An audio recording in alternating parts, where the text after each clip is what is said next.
रामचंद्र की जय। सियावर रामचंद्र की जय। श्रद्धेय मंच, सभी संत एवं ऋषिगण,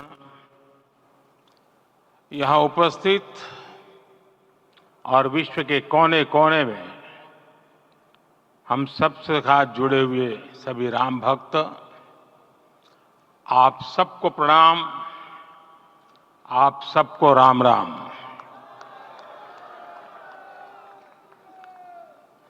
आज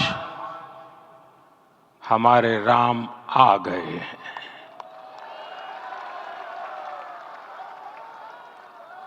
सदियों की प्रतीक्षा के बाद हमारे राम आ गए हैं। सदियों का अभूतपूर्व धैर्य, अनगिनत बलिदान, त्याग और तपस्या के बाद हमारे प्रभु राम आ गए हैं। इस शुभ घड़ी की आप सभी को, समस्त देशवासियों को बहुत बहुत बधाई। मैं अभी गर्भगृह में ईश्वरीय चेतना का साक्षी बनकर आपके सामने उपस्थित हुआ हूं। कितना कुछ कहने को है, लेकिन कंठ अवरुद्ध है। मेरा शरीर अभी भी स्पंदित है, चित्त अभी भी उस पल में लीन है।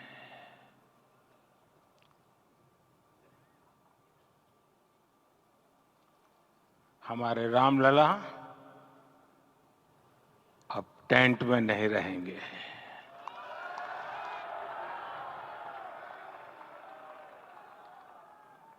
हमारे रामलला अब इस दिव्य मंदिर में रहेंगे। मेरा पक्का विश्वास है, अपार श्रद्धा है कि जो घटित हुआ है, इसकी अनुभूति देश के, विश्व के कोने कोने में राम भक्तों को हो रही होगी। ये क्षण अलौकिक है, ये पल पवित्रतम है। ये माहौल, ये वातावरण, ये ऊर्जा, ये घड़ी प्रभु श्री राम का हम सब पर आशीर्वाद है। 22 जनवरी 2024 का ये सूरज एक अद्भुत आभा लेकर आया है। 22 जनवरी 2024 ये कैलेंडर पर लिखी एक तारीख नहीं, ये एक नए काल चक्र का उद्गम है।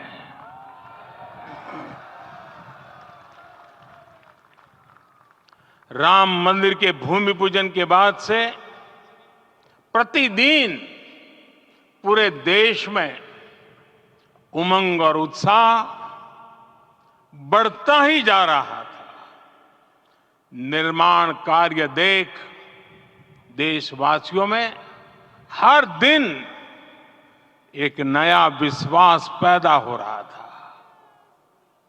आज हमें सदियों के उस धैर्य की धरोहर मिली है। आज हमें श्री राम का मंदिर मिला है। गुलामी की मानसिकता को तोड़कर उठ खड़ा हो राष्ट्र। अतीत के हर दंश से हौसला लेता हुआ राष्ट्र ऐसे ही नव इतिहास का सृजन करता है। आज से 1000 साल बाद भी लोग आज की इस तारीख की, आज के इस पल की चर्चा करेंगे। और ये कितनी बड़ी राम कृपा है कि हम सब इस पल को जी रहे हैं, इसे साक्षात घटित होते देख रहे हैं। आज दिन, दिशाएं, दिगंत सब दिव्यता से परिपूर्ण है। ये समय सामान्य समय नहीं है। ये काल के चक्र पर सर्वकालिक शाही से अंकित हो रही अमिट स्मृति रेखाएं हैं। साथियों, हम सब जानते हैं कि जहां राम का काम होता है, वहां पवन पुत्र हनुमान अवश्य विराजमान होते हैं। इसलिए मैं राम भक्त हनुमान और हनुमान गढ़ी को भी प्रणाम करता हूं। मैं माता जानकी, लक्ष्मण जी, भरत, शत्रुघ्न सबको नमन करता हूं। मैं पावन अयोध्यापुरी और पावन सरयू को भी प्रणाम करता हूं। मैं इस पल दैवीय अनुभव कर रहा हूं कि जिनके आशीर्वाद से ये महान कार्य पूरा हुआ है। वे दिव्य आत्माएं, वे दैवीय विभूतियां भी इस समय हमारे आसपास उपस्थित है। मैं इन सभी दिव्य चेतनाओं को भी कृतज्ञता पूर्वक नमन करता हूं। मैं आज प्रभु श्री राम से क्षमा याचना भी करता हूं। हमारे पुरुषार्थ, हमारे त्याग, तपस्या में कुछ तो कमी रह गई होगी कि हम इतनी सदियों तक ये कार्य कर नहीं पाए। आज वो कमी पूरी हुई है।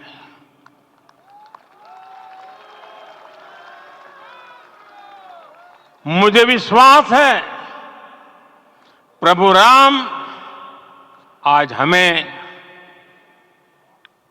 अवश्य क्षमा करेंगे। मेरे प्यारे देशवासियों, त्रेता में राम आगमन पर पूज्य संत तुलसीदास जी ने लिखा है, प्रभु बिलो की हर से पुरबासी, जनित वियोग विपत्ति समनासी।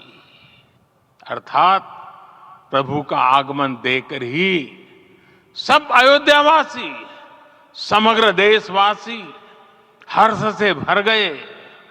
लंबे वियोग से जो आपत्ति आई थी, उसका अंत हो गया। उस कालखंड में तो वो वियोग केवल 14 वर्षों का, तब भी इतना असह्य था। इस युग में तो अयोध्या और देशवासियों ने सैकड़ों वर्षों का वियोग सहा है। हमारी कई कई पीढ़ियों ने वियोग सहा है। भारत के तो संविधान में उसकी पहली प्रति में भगवान राम विराजमान है। संविधान के अस्तित्व में आने के बाद भी दशकों तक प्रभु श्री राम के अस्तित्व को लेकर कानूनी लड़ाई चली। मैं आभार व्यक्त करूंगा भारत की न्यायपालिका का, जिसने न्याय की लाज रख ली।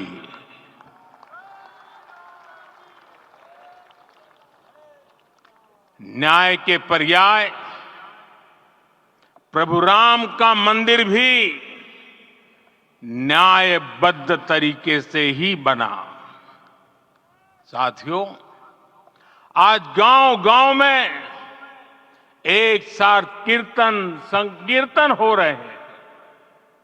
आज मंदिरों में उत्सव हो रहे हैं, स्वच्छता अभियान चलाए जा रहे हैं।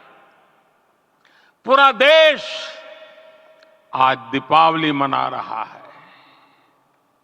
आज शाम घर घर राम ज्योति प्रज्वलित करने की तैयारी है। कल मैं श्री राम के आशीर्वाद से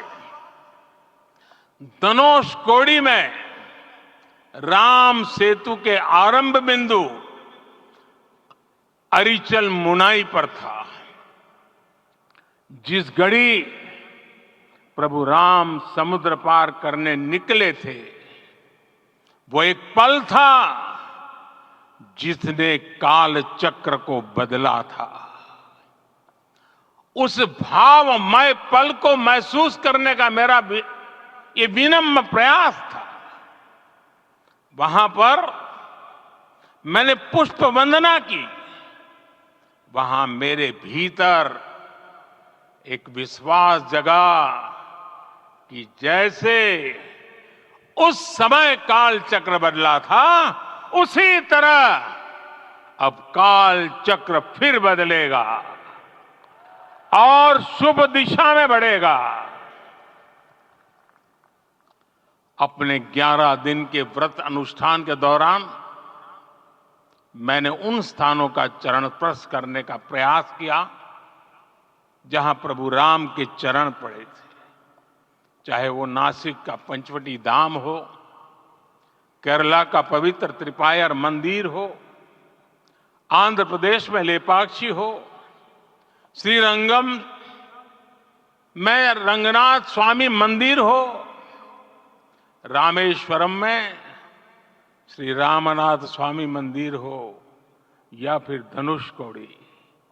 मेरा सौभाग्य है कि इसी पुनीत पवित्र भाव के साथ मुझे सागर से सरयू तक की यात्रा का अवसर मिला। सागर से सरयू तक हर जगह राम नाम का वही उत्सव भाव छाया हुआ है। प्रभु राम तो भारत की आत्मा के कण कण से जुड़े हुए हैं। राम भारतवासियों के अंतर मन में विराजे हुए हैं। हम भारत में कहीं भी किसी की अंतरात्मा को छुएंगे तो इस एकत्व की अनुभूति होगी, और यही भाव सब जगह मिलेगा। इससे उत्कृष्ट, इससे अधिक देश को समायोजित करने वाला सूत्र और क्या हो सकता है। मेरे प्यारे देशवासियों, मुझे देश के कोने कोने में अलग अलग भाषाओं में रामायण सुनने का अवसर मिला है, लेकिन विशेषकर पिछले 11 दिनों में रामायण अलग अलग भाषा में अलग राज्यों से मुझे विशेष रूप से सुनने का मौका मिला। राम को परिभाषित करते हुए ऋषियों ने कहा है, रमन्ते यस्मिन् इति रामः, अर्थात जिसमें रम जाए वही राम है। राम लोक की स्मृतियों में, पर्वत से लेकर परंपराओं में सर्वत्र समाये हुए हैं। हर युग में लोगों ने राम को जिया है। हर युग में लोगों ने अपने अपने शब्दों में अपनी अपनी तरह से राम को अभिव्यक्त किया है। और ये राम रस जीवन प्रवाह की तरह निरंतर बहता रहता है। प्राचीन काल से भारत के हर कोने के लोग राम रस का आचमन करते रहे हैं। राम कथा असीम है और रामायण भी अनंत है। राम के आदर्श, राम के मूल्य, राम की शिक्षाएं सब जगह एक समान है। प्रिय देशवासियों, आज इस ऐतिहासिक समय में देश उन व्यक्तित्वों को भी याद कर रहा है जिनके कार्य और समर्पण की वजह से आज हम ये शुभ दिन देख रहे हैं। राम के इस काम में कितने ही लोगों ने त्याग और तपस्या की पराकाष्ठा करके दिखाई है। उन अनगिनत राम भक्तों के, उन अनगिनत कार सेवकों के और उन अनगिनत संत महात्माओं के हम सब ऋणी हैं। साथियों, आज का ये अवसर उत्सवता का क्षण तो है ही, लेकिन इसके साथ ही यह क्षण भारतीय समाज की परिपक्वता के बोध का भी क्षण है। हमारे लिए ये अवसर सिर्फ विजय का नहीं, विनय का भी है। दुनिया का इतिहास साक्षी है कि कई राष्ट्र अपने ही इतिहास में उलझ जाते हैं। ऐसे देशों ने जब भी अपने इतिहास की उलझी हुई गांठों को खोलने का प्रयास किया, उन्हें सफलता पाने में बहुत कठिनाई आई, बल्कि कई बार तो पहले से ज्यादा मुश्किल परिस्थितियां बन गई। लेकिन हमारे देश ने इतिहास की इस गांठ को जिस गंभीरता और भावुकता के साथ खोला है, वो ये बताती है कि हमारा भविष्य हमारे अतीत से बहुत सुंदर होने जा रहा है। वो भी एक समय था जब कुछ लोग कहते थे कि राम मंदिर बना तो आग लग जाएगी। ऐसे लोग भारत के सामाजिक भाव की पवित्रता को नहीं जान पाए। रामलला के इस मंदिर का निर्माण भारतीय समाज के शांति, धैर्य, आपसी सद्भाव और समन्वय का भी प्रतीक है। हम देख रहे हैं ये निर्माण किसी आग को नहीं, बल्कि ऊर्जा को जन्म दे रहा है। राम मंदिर समाज के हर वर्ग को एक उज्जवल भविष्य के पथ पर बढ़ने की प्रेरणा लेकर आया है। मैं आज उन लोगों से आह्वान करूंगा, आइए आप महसूस कीजिए, अपनी सोच पर पुनर्विचार कीजिए। राम आग नहीं है, राम ऊर्जा है। राम विवाद नहीं, राम समाधान है। राम सिर्फ हमारे नहीं है, राम तो सबके हैं। राम वर्तमान नहीं, सिर्फ वर्तमान ही नहीं, राम अनंत काल है। साथियों, आज जिस तरह राम मंदिर प्राण प्रतिष्ठा के इस आयोजन से पूरा विश्व जुड़ा हुआ है, उसमें राम की सर्वव्यापकता के दर्शन हो रहे हैं। जैसा उत्सव भारत में है, वैसा ही अनेक देशों में है। आज अयोध्या का यह उत्सव रामायण की उन वैश्विक परंपराओं का भी उत्सव बना है। रामलला की ये प्रतिष्ठा वसुधैव कुटुंबकम के विचार की भी प्रतिष्ठा है। साथियों, आज अयोध्या में केवल श्री राम के विग्रह रूप की प्राण प्रतिष्ठा नहीं हुई है, ये श्री राम के रूप में साक्षात भारतीय संस्कृति के प्रति अटूट विश्वास की भी प्राण प्रतिष्ठा है। ये साक्षात मानवीय मूल्यों और सर्वोच्च आदर्शों की भी प्राण प्रतिष्ठा है। इन मूल्यों की, इन आदर्शों की आवश्यकता आज संपूर्ण विश्व को है। सर्वे भवन्तु सुखिनः, ये संकल्प हम सदियों से दोहराते आए हैं। आज उसी संकल्प को राम मंदिर के रूप में साक्षात आकार मिला है। ये मंदिर मात्र एक देव मंदिर नहीं है, ये भारत की दृष्टि का, भारत के दर्शन का, भारत के दिग्दर्शन का मंदिर है। ये राम के रूप में राष्ट्र चेतना का मंदिर है।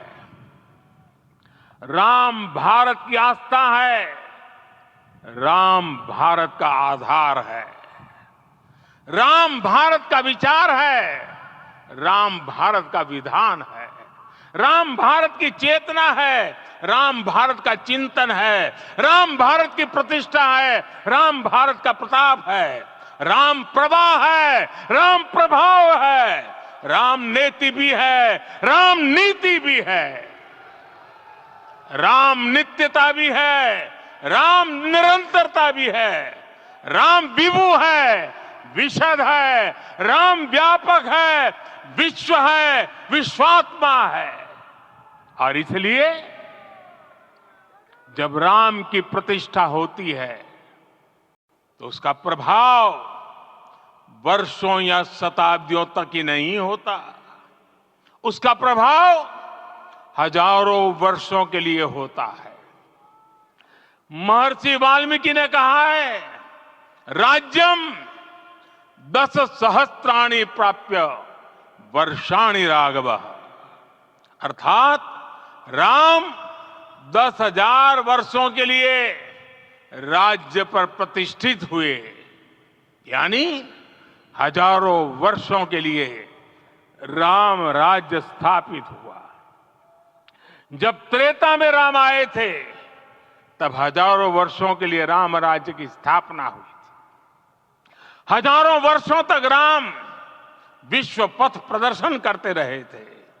और इसलिए मेरे प्यारे देशवासियों, आज अयोध्या भूमि हम सभी से, प्रत्येक राम भक्त से, प्रत्येक भारतीय से कुछ सवाल कर रही है। श्री राम का भव्य मंदिर तो बन गया, अब आगे क्या? सदियों का इंतजार तो खत्म हो गया, अब आगे क्या? आज के इस अवसर पर जो दैव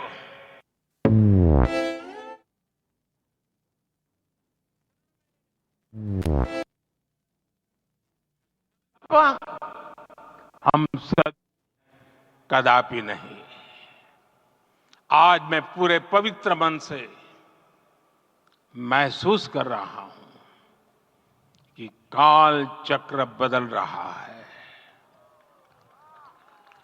ये सुखद संयोग है कि हमारी पीढ़ी को एक कालजयी पथ के शिल्पकार के रूप में चुना गया है। 1000 वर्ष बाद की पीढ़ी राष्ट्र निर्माण के हमारे आज के कार्यों को याद करेगी।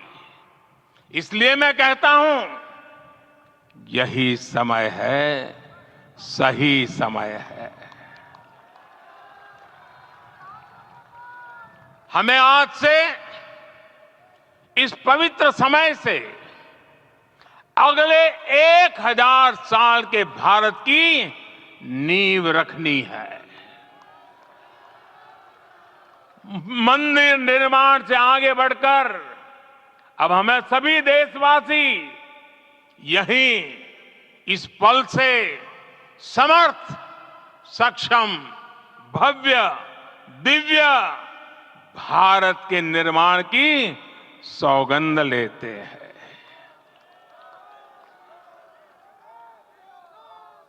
राम के विचार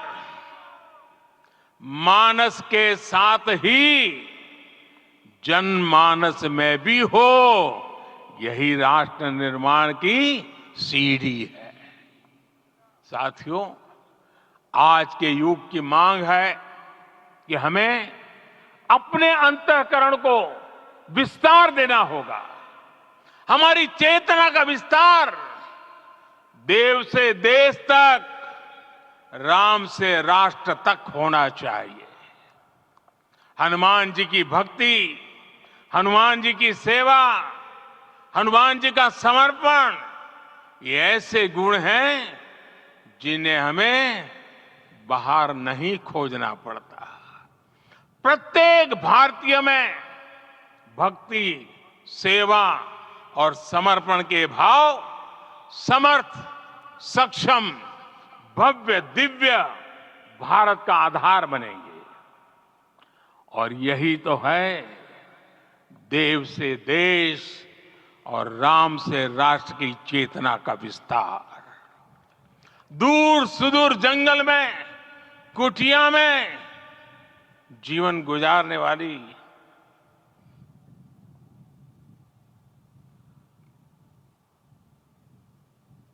मेरी आदिवासी मां शबरी का ध्यान आते ही अप्रतिम विश्वास जागृत होता है। मां शबरी तो कब से कहती थी, राम आएंगे।